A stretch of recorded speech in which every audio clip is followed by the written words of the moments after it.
നമസ്കാരം. ഏവർക്കും post market റിപ്പോർട്ട്സുകളിലേക്ക് സ്വാഗതം. ഇന്ന് നവംബർ 20, 2025 വ്യാഴം. അങ്ങനെ തുടർച്ചയായി ഇന്ന് രണ്ടാമത്തെ ട്രേഡിംഗ് സെക്ഷനിലും ഇന്ത്യൻ മാർക്കറ്റിന് നേട്ടത്തോടുകൂടി തന്നെ വ്യാപാരം അവസാനിപ്പിക്കുവാനും സാധിച്ചു. മാത്രമല്ല സെൻസെക്സിനും നിഫ്റ്റിക്കും ഫ്രഷ് 52 വീക്ക് ഹൈകൾ ക്രിയേറ്റ് ചെയ്യുവാൻ സാധിച്ചപ്പോൾ ബാങ്ക് നിഫ്റ്റിക്ക് വീണ്ടും ഫ്രഷ് റെക്കോർഡ് ഹൈകൾ ക്രിയേറ്റ് ചെയ്യുവാനും സാധിക്കുകയുണ്ടായി. ഇന്ന് നമ്മുടെ മാർക്കറ്റിനെ നേട്ടത്തിലേക്ക് നയിക്കുവാനുണ്ടായ കാരണങ്ങൾ എന്തൊക്കെയാണെന്ന് വിശദമായി തന്നെ നമുക്ക് ഈ വീഡിയോയിൽ ചർച്ച ചെയ്യാം. ഇന്ന് ലീഡിംഗ് ആയ എല്ലാ ഇൻഡസീസിലും ഗ്യാപ്പ് അപ്പോട് കൂടിയിട്ടുള്ള ഓപ്പണിംഗ് ആയിരുന്നു ലഭ്യമായിരുന്നത്. തൽഫലമായി ഇന്ന് നിഫ്റ്റിക്ക് ഇന്നലെ വരെ ഉണ്ടായിരുന്ന 52 വീക്ക് ഹൈയുടെ മുകളിലായിട്ട് ഇന്ന് ഓപ്പണിംഗും രേഖപ്പെടുത്തുവാൻ സാധിക്കുകയുണ്ടായി. മാത്രമല്ല 26,000 എന്ന സൈക്കോളജിക്കൽ ലെവൽ ഇന്ന് നിഫ്റ്റിക്ക് ബ്രേക്ക് ചെയ്യാതെ കാത്തു സൂക്ഷിക്കുവാനുമായി തൽഫലമായി 26,063 എന്ന ലെവലിൽ ഇന്ന് നിഫ്റ്റിക്ക് സപ്പോർട്ടും എടുക്കുവാൻ സാധിച്ചതിനെ തുടർന്ന് മാർക്കറ്റിനെ ശക്തിയാർജിക്കുവാൻ സാധിച്ചതിന്റെ ഫലമായിട്ട് 26,246 എന്ന ലെവലിൽ നിലവിലെ റെക്കോർഡ് ഹൈയുടെ തൊട്ടടുത്തേക്കായിട്ട് എത്തിച്ചേർന്നെങ്കിൽ കൂടിയിട്ടും റെസിസ്റ്റൻസ് നേരിടേണ്ടതായി വന്നതിനെ തുടർന്ന് 139 പോയിന്റുകളുടെ നേട്ടത്തോടുകൂടി 26,192 എന്ന ലെവലിലും അതേസമയം സെൻസെക്സിന് ഇന്നും ഫ്രഷ് 52 വീക്ക് ഹൈകൾ ക്രിയേറ്റ് ചെയ്തുകൊണ്ട് 446 പോയിന്റുകളുടെ നേട്ടത്തോടുകൂടി വ്യാപാരം അവസാനിപ്പിക്കുവാൻ സാധിച്ചപ്പോൾ ബാങ്ക് നിഫ്റ്റിക്ക് വീണ്ടും ഫ്രഷ് റെക്കോർഡ് ഹൈകൾ ക്രിയേറ്റ് ചെയ്തുകൊണ്ട് 131 പോയിന്റുകളുടെ നേട്ടത്തോടുകൂടിയും വ്യാപാരം അവസാനിപ്പിക്കുവാനും സാധിച്ചു. മാർക്കറ്റിന് ശക്തിയായ പ്രകടനം കാഴ്ചവെക്കുവാൻ സാധിച്ചെങ്കിലും NSEയിലാകെ 1278 കമ്പനികൾക്ക് മാത്രമേ നേട്ടത്തോടുകൂടി വ്യാപാരം അവസാനിപ്പിക്കുവാനായുള്ളൂ. അതേസമയം 1554 കമ്പനികൾ നഷ്ടത്തോടുകൂടിയും വ്യാപാരം അവസാനിപ്പിക്കേണ്ടതായിട്ട് വരികയുണ്ടായി. അതേസമയം ഇന്ന് ബോർഡർ മാർക്കറ്റ്സുകൾക്ക് താരതമ്യേന മികച്ച പ്രകടനം കാഴ്ചവെക്കുവാനും സാധിച്ചില്ല.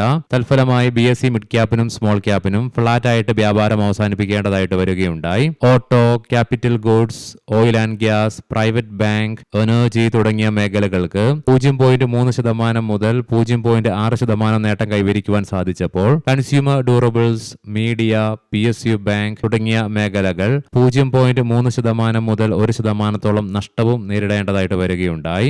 Aisha Motors, Bajaj Finserv, Bajaj finance, Reliance Industries, HDFC bank തുടങ്ങിയ സ്റ്റോക്കുകൾ ഇന്ന് നിഫ്റ്റിയിൽ നേട്ടം കൈവരിച്ചപ്പോൾ Asian Paints, HCL technologies, Titan company, HUL, Sun Pharma തുടങ്ങിയ സ്റ്റോക്കുകൾക്ക് ഇന്ന് നിഫ്റ്റിയിൽ നഷ്ടം നേരിടേണ്ടതായിട്ട് വരികയുണ്ടായി. ഈ ആഴ്ചയിലെ ആദ്യ 3 ട്രേഡിംഗ് സെഷനിൽ ഇന്ത്യൻ രൂപ അമേരിക്കൻ ഡോളറിനെതിരെ കൈവരിച്ച നേട്ടങ്ങളൊക്കെ നഷ്ടപ്പെടുന്ന കാഴ്ചയാണ് ഇന്ന് കാണുവാനായിട്ട് സാധിക്കുകയുണ്ടായത്. തൽഫലമായി അമേരിക്കൻ ഡോളറിനെതിരെ ഇന്ന് ഇന്ത്യൻ രൂപയ്ക്ക് ഇന്നലത്തെ ക്ലോസിംഗിൽ നിന്നും 12 പൈസയുടെ നഷ്ടം നേരിട്ടുകൊണ്ട് 88.70 എന്ന ലെവലിൽ വ്യാപാരവും അവസാനിപ്പിക്കേണ്ടതായിട്ട് വരികയുണ്ടായി. ഇനി നമുക്ക് ഇന്ന് നമ്മുടെ മാർക്കറ്റിനെ അതിശക്തമായ നേട്ടത്തിലേക്ക് നയിക്കുവാനുണ്ടായ ഘടകങ്ങൾ എന്തൊക്കെയാണെന്ന് വിശദമായി തന്നെ ചർച്ച ചെയ്യാം. ഇന്നലെ വീണ്ടും വിദേശ ധനകാര്യ സ്ഥാപനങ്ങൾ ഇന്ത്യൻ മാർക്കറ്റിലേക്ക് ഈ മാസത്തെ 3ാമത്തെ ബൈയിങ് നടത്തുന്ന കാഴ്ചയാണ് കാണുവാനായിട്ട് സാധിക്കുകയുണ്ടായത്. അതായത് 1580.72 കോടി രൂപയ്ക്ക്.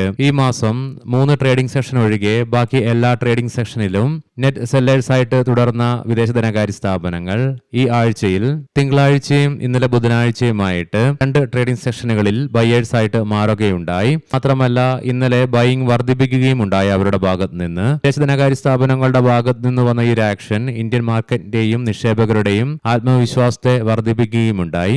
2 ആഴ്ചയിലേറെ കാലമായി ഇടിവ് നേരിട്ടുകൊണ്ടിരുന്ന US മാർക്കറ്റ് ഇന്നലെ NVIDIAയുടെ ക്വാർട്ടർലി ഏർണിംഗ്സ് പ്രതീക്ഷിച്ചതിനേക്കാളും മികച്ചതായി വന്നതിനെ തുടർന്ന് ഫോംസി മിനിറ്റ്സിന്റെ ഔട്ട്കം ഒക്കെ മോശമായി വന്നെങ്കിൽ കൂടിയിട്ടും വീണ്ടും ശക്തി ആർജിക്കുകയുണ്ടായി.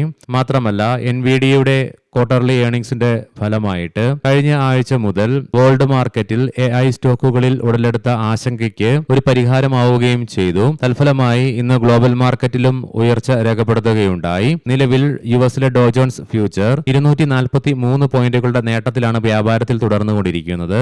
ഇന്നലെ നഷ്ടത്തോടുകൂടി വ്യാപാരം അവസാനിപ്പിച്ച 3 യൂറോപ്യൻ മാർക്കറ്റ്സും അതായത് UK, ഫ്രാൻസ്, ജർമ്മൻ മാർക്കറ്റുകൾ ഇന്ന് നേട്ടത്തിലാണ് വ്യാപാരത്തിൽ തുടർന്നുകൊണ്ടിരിക്കുന്നതും 0.5%. അതുകൂടാതെ ഇന്ന് ഏഷ്യൻ മാർക്കറ്റ്സിലേക്ക് വരുമ്പോൾ ചൈനീസ് മാർക്കറ്റ് ഒഴികെ എല്ലാ ഏഷ്യൻ മാർക്കറ്റ്സുകൾക്കും നേട്ടത്തോടുകൂടി തന്നെ വ്യാപാരം അവസാനിപ്പിക്കുവാൻ സാധിച്ചു. എന്നാൽ അതേസമയം മേജർ സ്റ്റോക്സുകളുടെ സെക്ടർ വൈസ് ആയിട്ടുള്ള അണ്ടർ പെർഫോമൻസിനെ തുടർന്ന് ഇന്ന് ചൈനീസ് മാർക്കറ്റിന് നഷ്ടത്തോടുകൂടി തന്നെ വ്യാപാരം അവസാനിപ്പിക്കേണ്ടതായിട്ട് വരികയുണ്ടായി, നേരിയതാണെങ്കിൽ കൂടിയിട്ടും. അതുകൊണ്ട് തന്നെ NVIDIAയുടെ ക്വാർട്ടർലി ഏർണിംഗ്സ് വന്നതിനെ തുടർന്ന് ഉടലെടുത്ത പോസിറ്റീവായിട്ടുള്ള ഗ്ലോബൽ ക്യൂസും ഇന്ന് നമ്മുടെ മാർക്കറ്റിന് ഗുണകരമായി തന്നെ മാറി.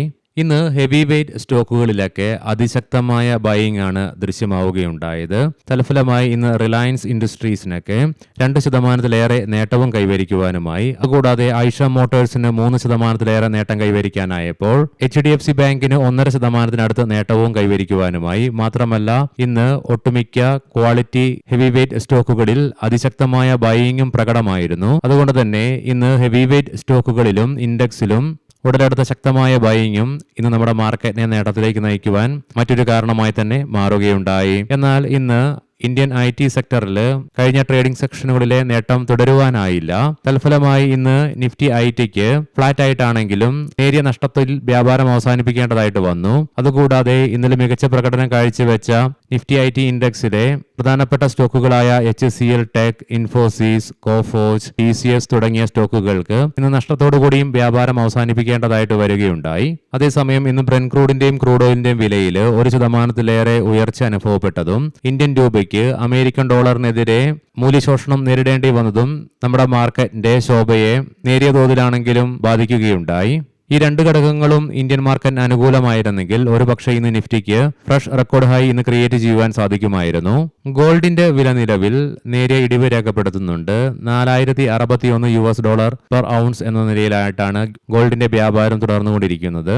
ഇനി നമുക്ക് ഇന്നത്തെ പ്രധാനപ്പെട്ട സ്റ്റോക്കിംഗ് ന്യൂസുകൾ പരിശോധിക്കാം. മുൻകൂട്ടി ഓർമ്മിപ്പിച്ചുകൊള്ളട്ടെ, ഇത് ഒരു ബൈ ഓർ സെൽ റെക്കമെൻഡേഷൻ അല്ല. ഫുജിയാമ പവർ സിസ്റ്റംസ് ഇന്ന് സ്റ്റോക്ക് 4% പ്രീമിയത്തിന്റെ നഷ്ടത്തോടു കൂടിയിട്ടാണ് ലിസ്റ്റ് ചെയ്യപ്പെടുകയുണ്ടായത്.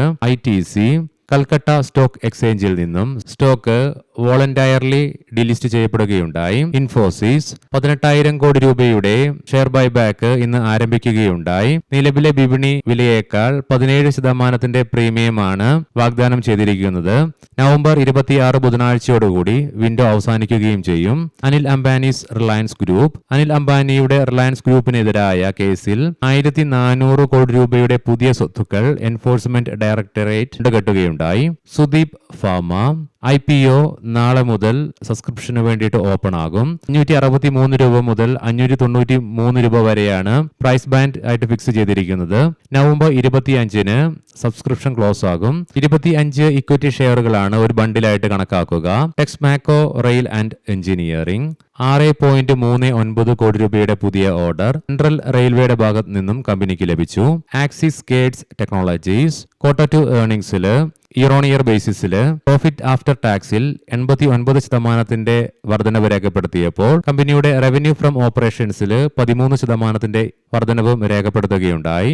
ഏവർക്കും ശുഭരാത്രി നേരുന്നു. നാളെ രാവിലെ പ്രീ മാർക്കറ്റ് റിപ്പോർട്ട്സുമായി കണ്ടുമുട്ടാം. നന്ദി, നമസ്കാരം.